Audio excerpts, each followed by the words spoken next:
Hi everyone, this is Dr. Fab Mancini and so excited to be here at MAC Fall Convention. We're here in Detroit and I gotta tell you, I don't come to this city that often, but it's a beautiful city and we have a beautiful day.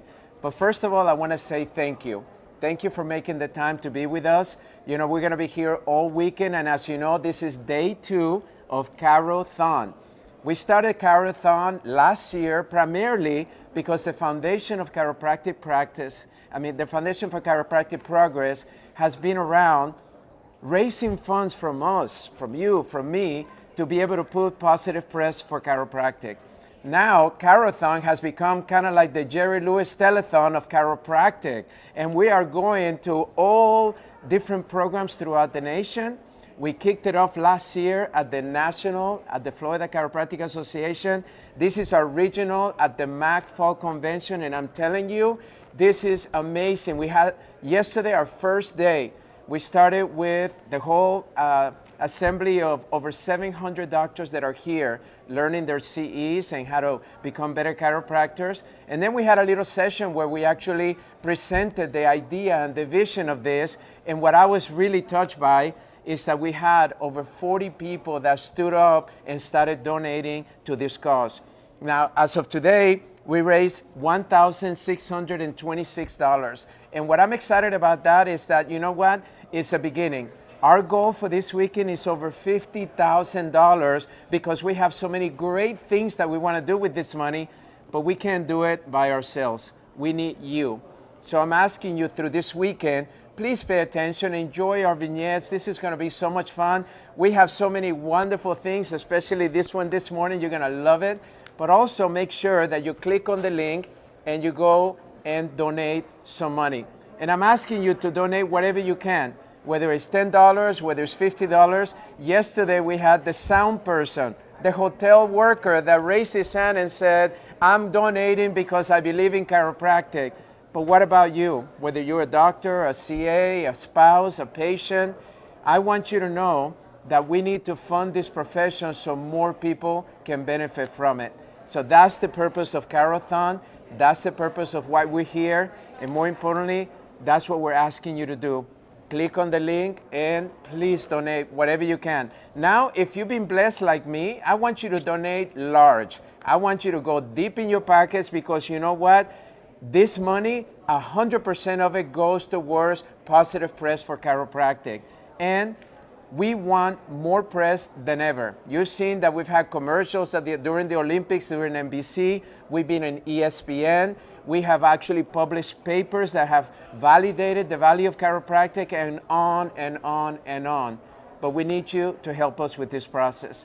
Now, today's segment I'm super excited about because we have here the famous Carly. She's very humble, but she's famous.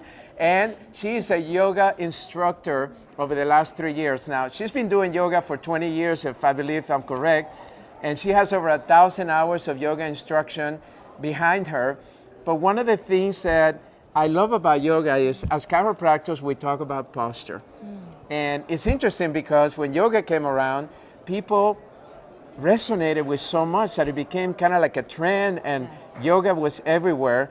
But how was your beginning? How were you introduced to yoga and why did you choose yoga as a way to help people with their posture and their health? Well, it's a great story because I ended up having a back injury when I was 20, so very young. Nothing caused the injury. I just woke up one day and couldn't walk. Went to my chiropractor because that's what I would do when I'd have a back injury. And she was amazing. She put me through all these different therapies, but at the very end, she's like, have you considered yoga? I'm like, no. Like, yoga is for people that are super flexible and can do it. She's like, no. Yoga is one modality of keeping your back healthy.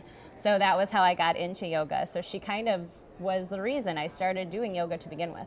You know, what I love is that as chiropractors, when yoga came around, we started promoting it heavily because, as you know, the many health benefits of it, the stretching component of it, the calming component of it to lower the stress levels, but also the posture. Yes. I mean, it's a great way to work on your core and all of that. And you've been a big chiropractic fan. I know that you recommend chiropractic to all of your yoga attendees. But tell me a little bit about how do you see the relationship between yoga and chiropractic? Well, I think what's great about yoga and chiropractic is that, as you noted, the posture being an important thing, but yoga creates a mind-body connection. So we get to learn a little bit more about our body. It's not just going and getting a procedure done or going and reaching for something because you're in pain. It's knowing how your body works, how it moves, and how to have that connection. Now let's talk a little bit about pain management. Yes. Many of our patients come in saying, you know, I'm in pain.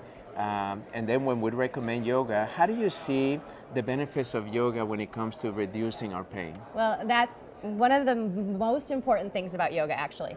So I think when you have the ability to be on a mat and in a safe space where you can move your body, when your brain thinks, okay, when I touch my toes or I reach my leg, there's going to be pain, it's going to expect pain. But if you're able to practice safe and gentle, you're able to retrain the brain, creating these new neuro tags so that you're like, oh, this doesn't hurt actually, and you're creating more of that connection with yourself. Now, you've been training people with different types of yoga. Yes. As a beginner, for instance, if somebody's out there and never tried it, Yeah. do you have some recommendations as to maybe what type of yoga may be good for beginning stages? And then if you're an advanced one, what would you want to maybe consider in order to get you out there a little bit out of your comfort zone and explore different things? Yeah. Well, the great thing about yoga is that it's a practice. So the work is never ending.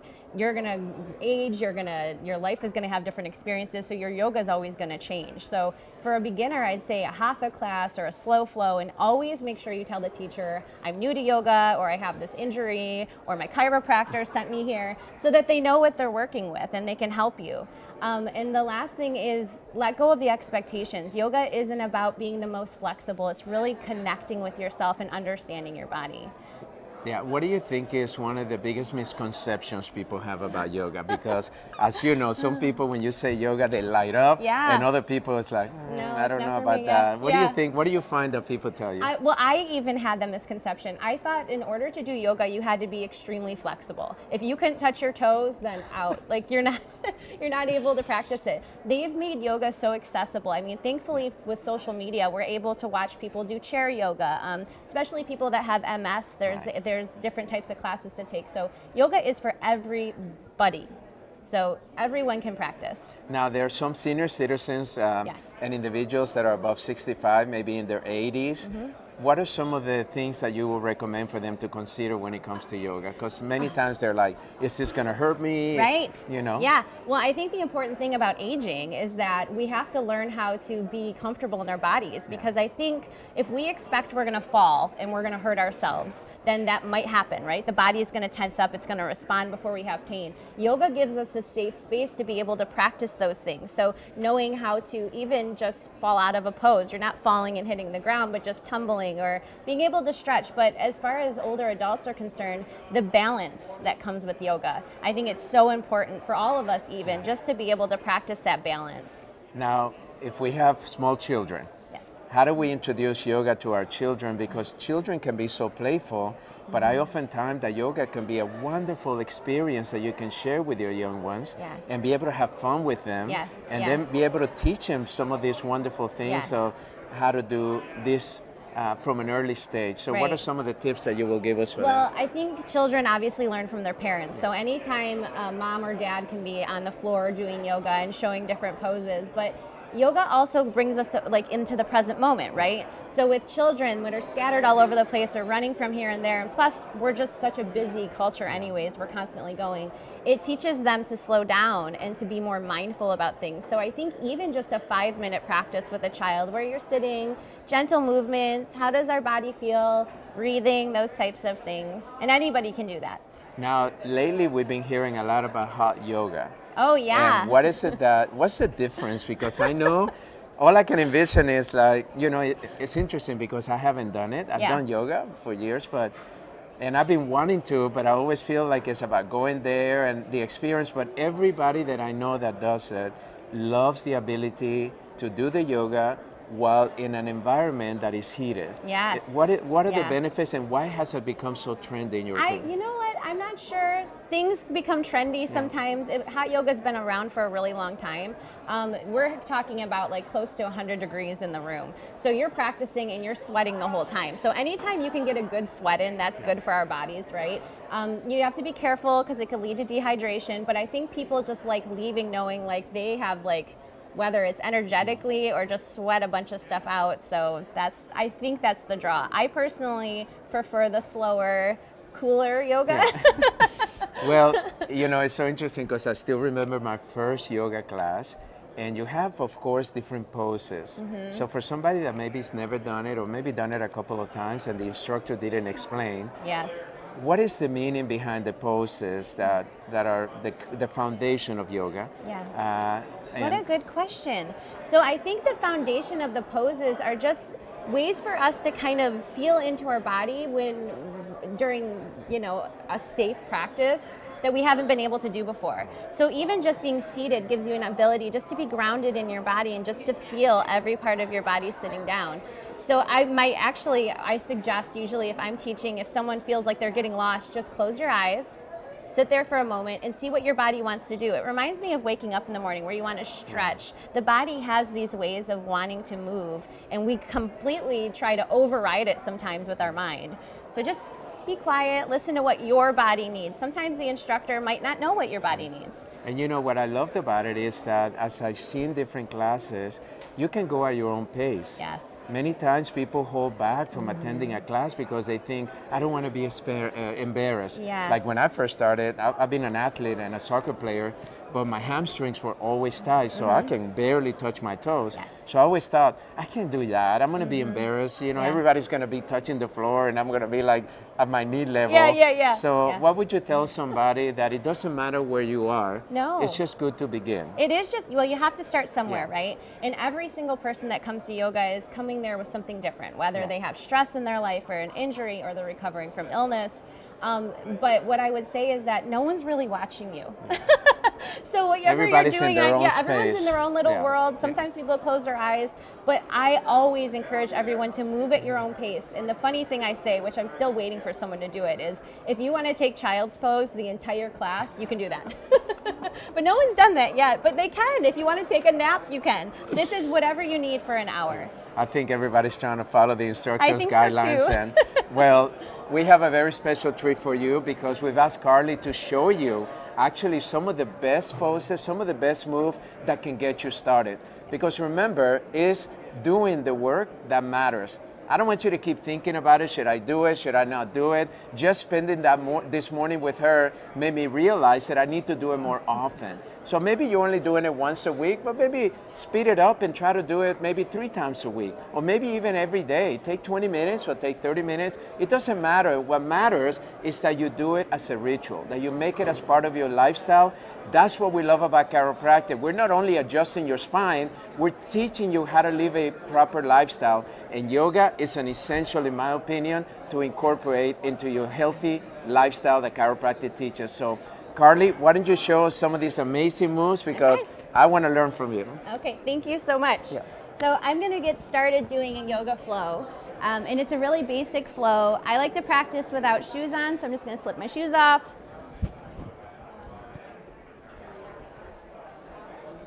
So we're going to start seated. And it can be a comfortable seat, whether your feet or your legs are crossed or they're out in front, depending on how tight your hips might feel. You just want to make sure that your sits bones are rooted down, so making a little bit of space. And we just start with our hands in our lap, the crown of our head being pulled up toward the ceiling. I want you to try your best to relax your shoulders down. So you're sitting up nice and tall. And we'll start to deepen our breath. This is a very important part of our yoga practice. So we want to make sure when we breathe in through our nose, we're filling up our lungs, we're breathing up through our collarbone. And then when we exhale through our nose, we're doing the same breath but all the way down. So you might start to feel your belly button pull in a little bit at the end. So we're cultivating this diaphragmatic breathing. This is the type of breath that activates our parasympathetic nervous system, which is what reduces stress and makes yoga feel so blissful at the end. We'll take another breath in. So we're trying to make this breath count match, the inhales and the exhales, about 5 seconds in, 5 seconds out. The next time you take an inhale, we're gonna sweep our arms up overhead, and as we do that, we're gonna try to relax our shoulders down, palms are facing each other. And with our arms up overhead, we're taking one more breath in through our nose. The next time we exhale, we're gonna plant our right hand next to our right hip and left arm's gonna reach over. So we're bending into the side body, keeping our hips rooted down. The next time we breathe in, arms come up overhead. Exhale as you plant your hand next to your left hip, right arm reaches over. So again, stretching behind the underarm, down into the hip, feeling just a nice little stretch in the side body. Inhale as we come all the way up, and we're gonna bring our arms to these cactus arms. So our palms are facing forward, elbows are at about 90 degrees. We're gonna hook our right elbow under our left elbow, and then we're just gonna give ourselves a hug. So you're kind of pulling those shoulders away from one another. So these are what we call a variation of eagle arms. And when you take a breath in, bring those elbows up over the heart. And then when you exhale, we're just gonna lean forward a little bit, even if you just wanna peek your head down. We'll take one big breath here through our nose. Then out through our nose. Inhale as you come all the way up, unwrap your arms. Let's bring them out to a wide T, and then float the arms back up to those cactus arms, palms are facing forward. This time, as we take a breath out, we're gonna loop the left elbow underneath the right elbow and giving ourselves a hug here, pulling those shoulders away from each other. Take a breath in, bring the elbows up over the heart. And then as you exhale, we're gonna fold forward. We're gonna try to make sure that our breath is in and out through our nose. Again, the 5 seconds is a really good way to keep track of how long your inhales and exhales should be. Breathing in, come all the way up, and very slowly unwind those arms. So you're gonna feel like you're pinching a penny in between your shoulder blades, pulling those shoulder blades back and your chest is open. We'll bring our hands back down to our knees. Now we're gonna work into our neck a little bit, so we're gonna be very gentle because we don't wanna create any more strain or stress. We're gonna drop our right ear toward our right shoulder. So don't pull anything, just let it rest there. You're gonna feel that stretch along the back of the left ear all the way into the shoulder. So once you get into the posture, you're gonna come back to your breath, breathing in through your nose and out through your nose. And as we take 2 more long breaths, I want you to see if you can relax your jaw and relax your face. So these stretches, when we hold them a little bit, create some space. So we're stretching into the muscle, and you might feel the ear drop a little bit closer to the shoulder. The next inhale, we'll come back up. Now we're going over to the left side. Dropping the left ear toward the left shoulder, you'll feel the stretch along the behind the ear into the shoulder. So when you're stretching into yoga, you don't want to feel pain. Anything that feels sharp or hot or like electrical sensation, you're going to come out of the pose. We're not trying to stress the body in any way that's going to create any injury. Breathe in big through your nose. Out through your nose. We'll come back in through center. Take an inhale. And now we're gonna open our mouth and sigh it out.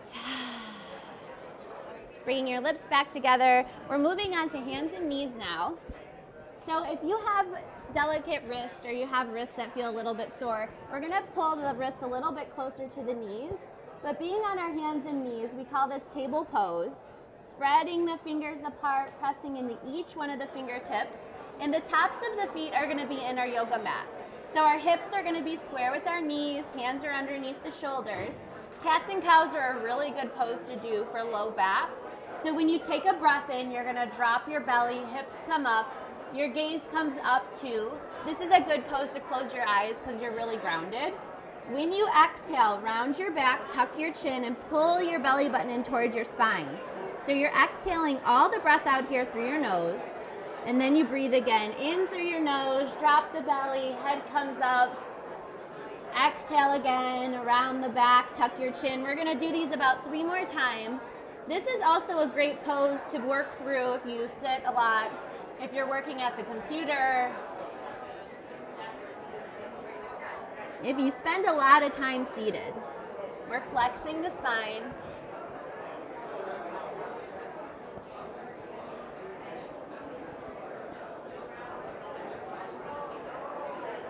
We'll come back to a table pose. We're gonna walk our hands a little bit further in front, tucking our toes, sending our hips up into the air. This is down dog. So with a down dog, depending on how tight your hamstrings are, you can keep a deep bend in the knee as you press your chest towards your thighs. You can begin to pedal out the legs, but whatever you're doing, however you're taking your down dog, you should be still breathing in through your nose and out through your nose.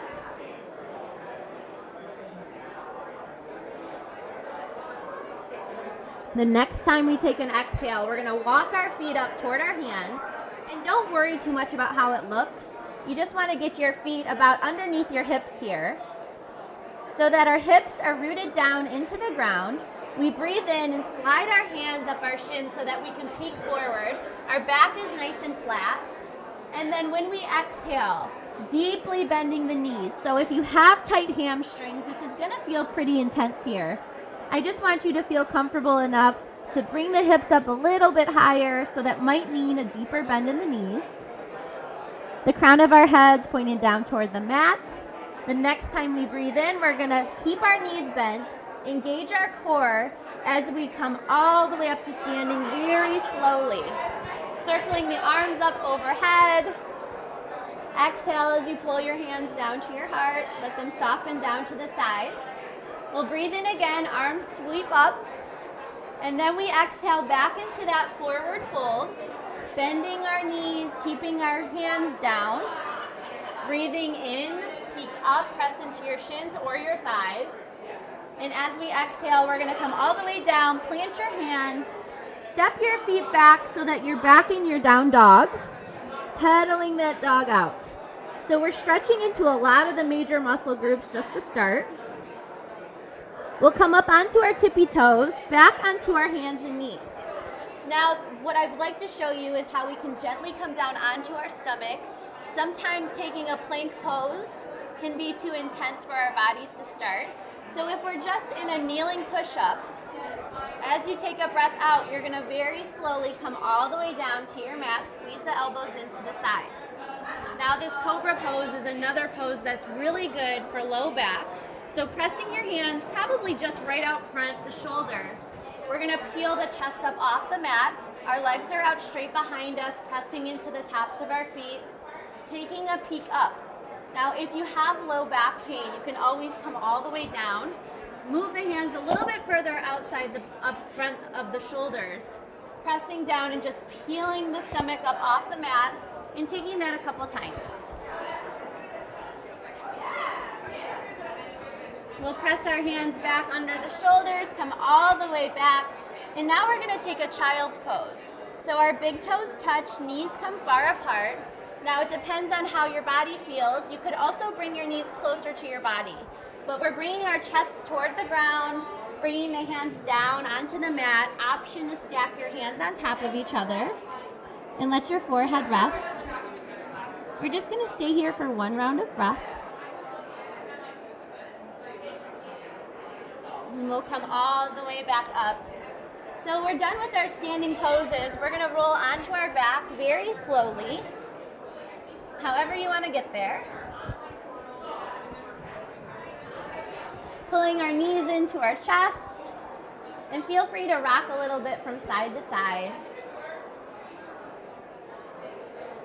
We'll plant our feet on the mat, so our knees are pointed up toward the ceiling. With our hands next to our side, windshield wipering our legs from side to side. So we're moving into the hips a little bit here.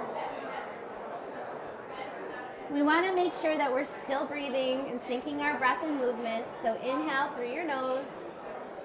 Exhale as you dip your knees to the side. We're going to keep our feet planted here, taking our left ankle and resting it on our right thigh. Use your left hand to press that left knee away from the body. This is a reclined pigeon pose. So supporting our body here as we're doing a hip opener, this makes it more gentle than traditional pigeon poses. And this is a really great way to get in a stretch for tight hips. Keeping your breath relaxed here.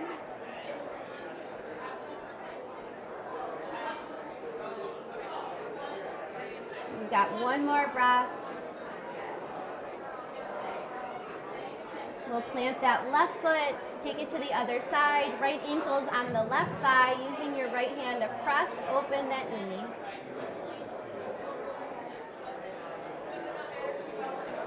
Return to your long breath in and out through your nose. Relax the shoulders. Invite the relaxation in the jaw and in the face.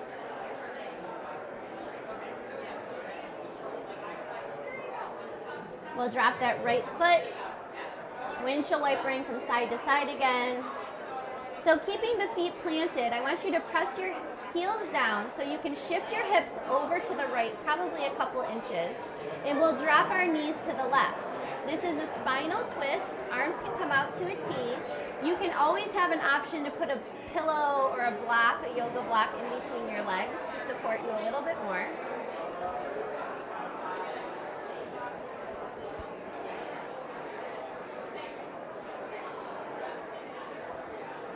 Keeping your breath nice and long.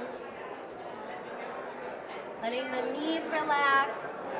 And maybe as you exhale, you're trying to relax into your thighs.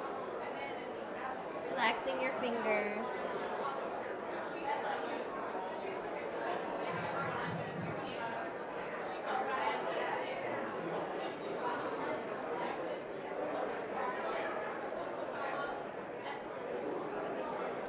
And then we'll bring our knees back up, plant our feet. Let's windshield wiper our knees out from side to side again. Planting our feet, press down into the heels, shifting your hips a couple inches to the left. As we drop our knees to the right, arms come out to a T. Now you can leave your head just in a neutral pose, or you can look over one of your shoulders. We want this to be as restful as we can for our body. So not inviting any more tension, just trying to relax, especially into the legs. Fill up the lungs as you take an inhale. When you take that exhale through your nose, feel the breath come all the way back down into the stomach, pulling that belly button toward the spine.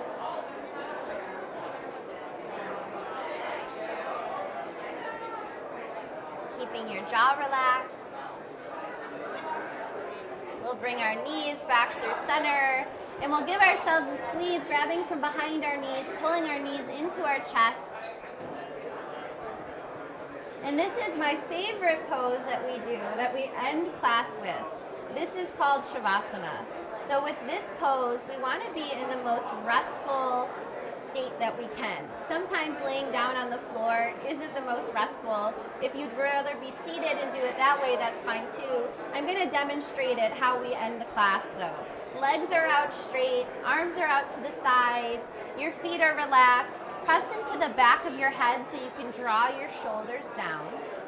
Let's take a big cleansing breath. So we're breathing in at least 5 seconds. Breathe in. And let's hold our breath up at the top just for 1 second.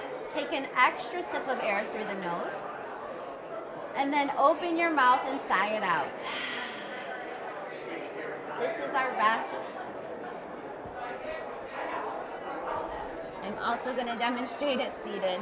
Just finding a comfortable spot. Eyes closed. And we're just going to stay here together for just a few moments.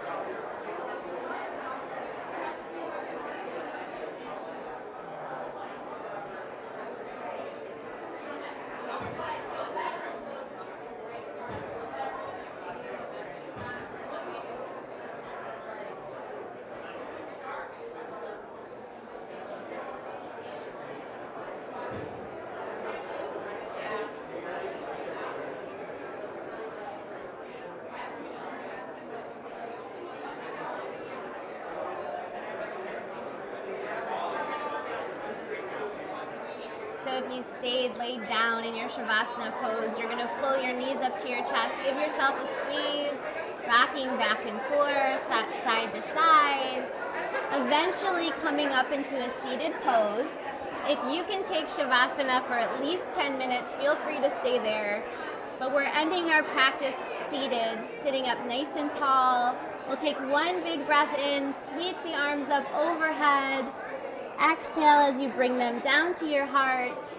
Press into each one of your fingertips. With your eyes closed, our head gently bowed. We're sealing our yoga practice with gratitude for our bodies and gratitude for our breath. Namaste. Thank you. Thank you, Carly. Thank you This so was much. amazing. Yes. For those of you that are watching, you see how great and how fun this is. So make sure that you start doing yoga right away. And more importantly, make sure that you invite your patients into this chiropractic lifestyle, because that's what makes a difference. And thanks for the amazing work that you're doing. Thank you so much. All right, everybody. So I want to talk to you now a little bit about why we're here. You know, this CHIROTHON is an amazing opportunity for all of us to invest in this amazing profession called chiropractic. You know, last night I was sharing with the audience that my life has been blessed so much by this profession. And I don't mean just professionally or even financially. It's been blessed because when I entered chiropractic, I came from a medical model and I was going to be a neurosurgeon. And it wasn't until I met my chiropractor that changed my life and introduced me to holistic healing, to the world of prevention, to the world of nervous system function, to the world of functional, where I can actually live my potential and my health by simply different paradigm that I was being taught by my parents. So my beautiful joy is the fact that my family has been raised with these principles. My two boys have been raised with chiropractic adjustments since they were born, and they're healthy. You know, most of our parents, friends, they would ask us, you know, how come your boys are always so healthy and they look so healthy and they're fit and all of that? Because it is a chiropractic lifestyle. I mean, I think about when Didi Palmer founded chiropractic, you know, and he talked about universal intelligence, innate intelligence, that inner wisdom inside of us is so powerful because that wisdom is what allows us to make good choices. You know, people are only healthy today based on the choices they made yesterday. So chiropractic adjusting is a good choice. It's going to help you not only reset from all the stresses in life, but it's going to allow your body to function at a higher level. But then also, not only the chiropractic lifestyle of nutrition, yoga, exercise, all of these things that we've been teaching for years, that's the reason that we're here. So if you're a potential chiropractic patient or somebody that never tried chiropractic, I want you to know that we have a directory that we can find somebody for you. And we want to make sure that you get chiropractic care. If you're a doctor of chiropractic or a chiropractic assistant, we want to hear from you. We want to make sure that you are part of this family. Now, this link is right here, and I want you to go and click right now and be able to donate.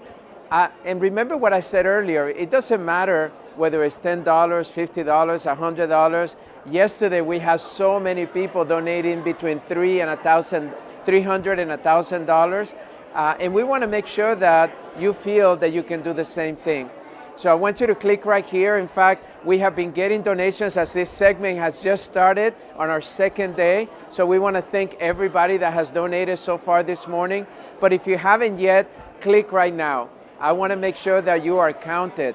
All I can tell you is the more that we invest in our profession, the more that it will come back to you. I often said that what would anybody want to invest in us if we're not willing to invest in ourselves first? I believe that chiropractic is the best investment you can make, whether you're an individual that is looking for good health. But as a chiropractor, I believe that the Foundation for Chiropractic Progress is the best investment you can make to secure that we're going to educate millions of people as to the benefits of chiropractic care, the value of chiropractic care. And we have done it through print, through video, through commercials, through research papers. We've done it in events. We've done it in so many ways because we realize that we have not served enough people. We realize that it's still 8 out of 10 people out there have never really experienced this thing we call chiropractic. Now, for the first or for the top 2 donors, we had a chiropractor here in Michigan that donated these beautiful backpacks. So for the top donors this morning, so right now, make sure you're gonna count it, you're gonna get this backpack mailed to you with our compliments. So make sure that you put a big donation because I want you to be the one taking that home. I want to say thank you. I want you to stay tuned. We're going to have coming up later on, Alexandra Colon. Dr. Alexandra is the only chiropractor that has had a TV show on TLC called Crack Addicts.